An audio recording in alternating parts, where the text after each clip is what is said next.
The design of the John Deere 1050K Dozer reflects a lot of consideration for safety, but does this automatically ensure safety on the job site?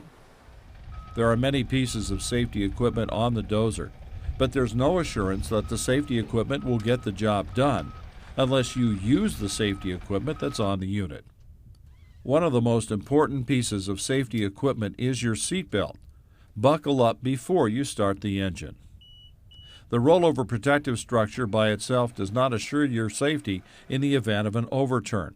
If you're not wearing your seatbelt, you could be thrown or crushed, possibly by the ROPS itself. Don't operate under the mistaken impression that if a machine overturns, you can hold on or jump free. That impression may be fatal.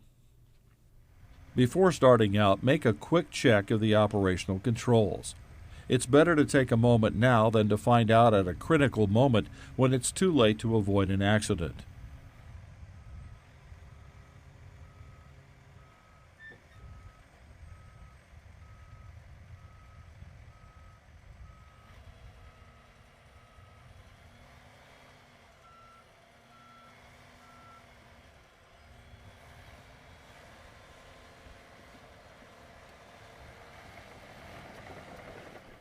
Before you begin work, be sure you or your supervisor call the utility services in the area to have the job site marked for underground lines or structures. In most areas, there is a free or low-cost one-call locator service. It's better to take a little time before the project begins to know what you may encounter. If you doze or rip through a gas pipeline or an electrical line, you could be losing more than a little time.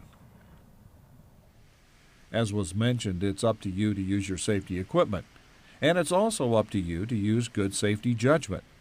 As the operator, you have the primary responsibility for the actions of the dozer. Always think about what you have to do before you do it. Never stop thinking about what is the safe thing to do, not only for yourself, but for the people around you.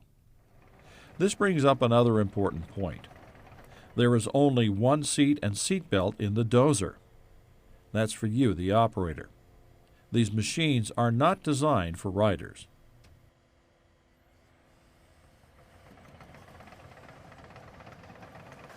When working in close areas, reduce your speed. You never know what might pop out in front of you or in back of you. Even though the backup alarm is sounding, you still need to look behind you before and while backing up. Bystanders may ignore the alarm, especially in busy, noisy areas. You should also reduce your speed when in rough terrain to help you maintain control of the unit. Cross over obstructions at an angle. Ease up to the breakover point. Balance slowly on the obstruction and ease down to minimize the impact. On steep slopes, work diagonally, starting from the base of the slope working upwards. Another point about working on slopes is that the hydrostatic transmission for each track provides for constant power, even when turning. The result is that steering on a slope is the same as steering on flatter ground. The dynamic braking characteristics of the hydrostatic transmission prevent freewheeling of the unit when working on slopes. When not dozing, always travel at slow speeds with the blade as low as possible. It's important to be careful when working close to a trench to avoid a possible cave-in and accidental machine overturn. Backfilling perpendicular or at a slight angle to the ditch is preferable. A feature of the hydrostatic transmission system on the 1050K is an advanced load sensing system called power management. As you encounter a blade load, the dozer will automatically slow its ground speed so the engine RPM remains constant. It doesn't matter what speed the unit is set on. The engine will not kill under load. As the blade load decreases, the speed will increase up to the setting you had previously set. When shutting down the unit, there are a few simple procedures that you should follow. The machine should be parked on a level surface. Move the F&R lever to neutral and engage the park lock lever. Lower the blade and attachments to the ground. Slow the engine to low idle for a couple of minutes to cool down the turbocharger before stopping the engine.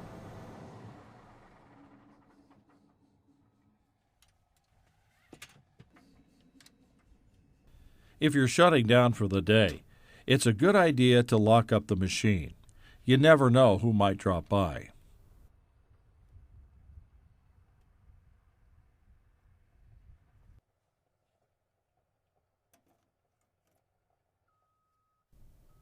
Another vandal protection item is the battery disconnect switch located behind the right rear access door next to the batteries. If you plan to haul the unit, you should always use caution when loading it on or off a trailer. Experience shows that this is one of the most likely times for a tipping accident. Be sure the trailer is sitting on a firm, flat surface. The bed should be clean of debris. Use chalk blocks against the trailer wheels to help prevent the trailer from moving. You should always fasten your seat belt before loading or unloading in case of overturn.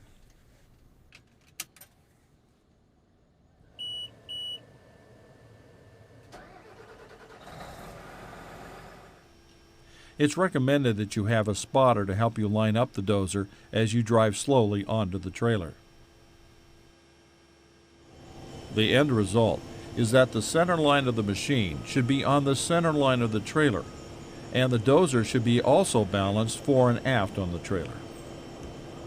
Once on the trailer, move the park lock lever into the lock position. Lower the dozer and attachments.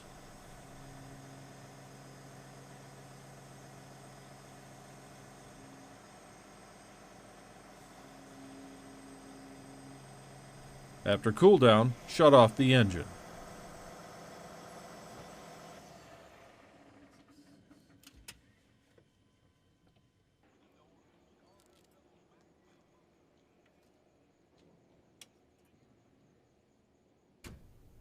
As before, lock up the unit against vandalism. Fasten each corner of the machine to the trailer with a chain or cable with appropriate load binder. Before you haul the machine, be sure of its overhead height to the ground. It's better to know your limitations beforehand rather than learning the hard way after you hit something.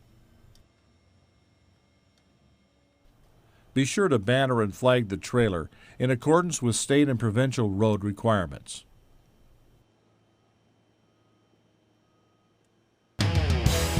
As we've seen, the John Deere 1050K dozer is equipped with many safety features and systems, but it's up to you, the operator, to use them. You have to think about every move you make before you make it. It doesn't matter how much experience you have. It only takes one mistake to make the difference in your life and in the lives of others. Statistics show that of all the accidents reported, over 90% of the operators hurt or killed were listed as experienced. Accidents don't always happen to the other guy. That other guy could be you.